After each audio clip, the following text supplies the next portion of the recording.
for alignment of ESG standards, benchmarks, data providers, reporting networks, all of those kind of things. With your expertise on benchmarks, is this type of alignment possible, and what else can benchmarking contribute?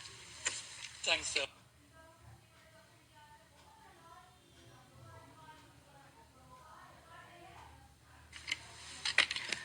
This alignment of standards and harmonization of policies is definitely something that my organization, the World Benchmarking Alliance, focuses a lot on. All our benchmarks are built on international standards and frameworks such as the SDGs, UN Guiding Principles, Paris Agreement, ILO Conventions, etc. We also assess the world's most influential 2,000 companies on what we call the core social indicators. These indicators are built on international standards. And in addition to this, we have the corporate human rights benchmark that you referred to in the beginning, where we assess the world's most influential companies in 5 high-risk sectors on a very detailed methodology built largely on the UN guiding principles, but also on the OECD M&E guidelines. And this common set of indicators to measure company performance, which are based on different sectors, different regions, it's important to show how companies align with these global frameworks, or if there is a lack of alignment. In 2021, we updated the CHRB methodology in line with the call for raising the ambition as part of the UNGP's 10+ roadmap. The updated methodology puts a lot more emphasis on assessing how companies are performing on the implementation of their commitments and their own policies. There is definitely increasing pressure on companies, from investors, from communities, from civil society, on their performance on the UNGPs. These expectations of the society are built on fundamental human rights, and there is definitely alignment on what society expects from companies. And there is also progress on how companies are aligning, how governments are aligning. We heard from Nakatani-san in terms of how Japan is looking at aligning with the UN guiding principles and also talking to other countries in terms of the implementation. So there is definitely room there for becoming more aligned in some of these processes. Governments have an opportunity to step up on the regulation and speed some of these things up. That is also important to look at different regions and different sectors and how some of these approaches are talking to each other, aligning with each other. It is crucial that policy actions align with the UNGPs, and it's important to make every effort to raise the standard rather than coalescing on a common minimum when looking at some of these efforts. Thank you very much, Namit. And of course, the corporate human rights benchmark, have you seen any substantial impacts by business in relation to having this benchmark now? So we just published the 5th iteration of the corporate human rights benchmark. And what we have seen is since the first iteration in 2017, there is clear company progress. The share of companies scoring 0 on key human rights indicators, such as human rights commitments, first steps on human rights due diligence and grievance mechanism, has decreased over time.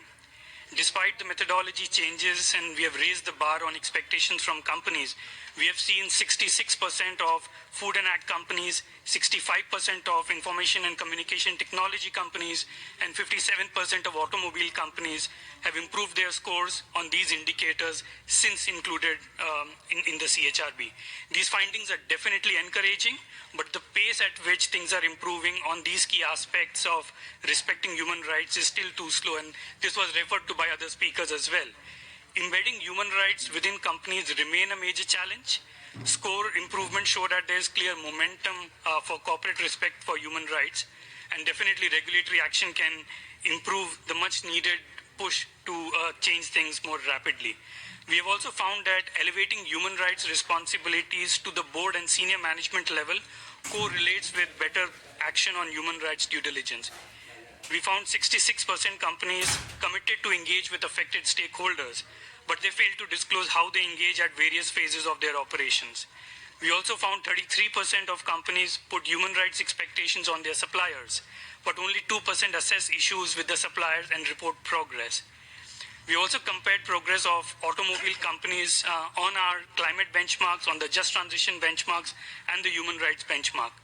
However, we did not find a correlation between companies' performance on climate and human rights performance. We did find a positive correlation between their just transition and human rights scores. This suggests that companies with an effective human rights approach are better equipped to plan for a just transition. So it's a mixed bag. We see clear progress, but there is definitely a lot of room for improvement, but definitely a lot of hope. Brilliant. Thank you very much. That's really helpful. And the latest benchmark was just released a few days ago, I think on the 21st. Yes. So we now have time for questions. I have a couple of questions from online. Does anyone in the room have a question? If you could please identify who you are and then ask a question. I'll start with Slovenia and then Finland. Thank you so much for this very interesting and excellent panel. And I just wanted to reflect a little bit about what our take is when we go in and have discussions here at the UN.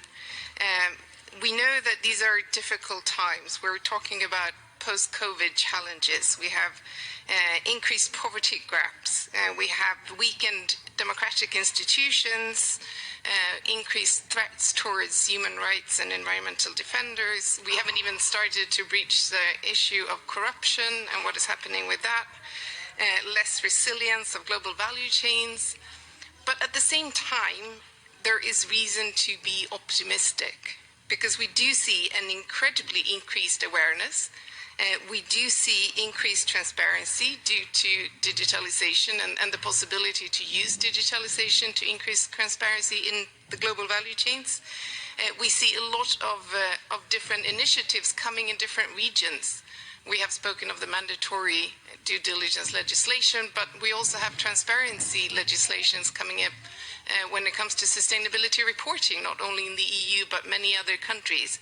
So I think that what we see now is that we are broaching the bubble. So we're sort of leaving the bubble of being in this context where everyone knows what we're talking about and actually reaching outside of that and increasing awareness. So my question to the panel is, how can we do this and be constructive? How do we avoid getting stuck in the negative storytelling that we tend to like so much? Thank you. Thank you very much. And in fact, there's a question online which follows up from your question from Sweden. It says, what role is there for education and early intervention, including public legal education in this area? So thank you very much. So I'll now put those questions to the panel. If they could all please answer. You've got probably 45 seconds, which I'm sure you'll somehow or other manage. I'll start with you, Namit. Thanks, Robert, and thanks for those questions. So the question of balance and looking at how do you help SMEs adopt the UN guiding principles, and not just the SMEs, but also I would say the informal sector, which is where I think a lot of the exploitations currently are because of its opaque nature. And it's a responsibility of both companies and the government. The UNGPs are broadly designed for large and formal businesses. So it needs to be contextualized to fit the SMEs and the informal sectors. The government, through the public procurement, can definitely play an important role in not just building capacity, but also ensuring that SMEs and informal sector players who are adopting the UN guiding principles get preferences. Similarly, with companies, there are a lot of SMEs and informal sector suppliers in their supply chains. How can they change their purchasing practices to improve and bring them in the whole process? So I think that from a balance point of view is quite critical to be able to go to the next level and also engage in conversation with several other players who are not necessarily part of this bubble. Thank you, Namit. Benito, do you have any comments? Lógicamente que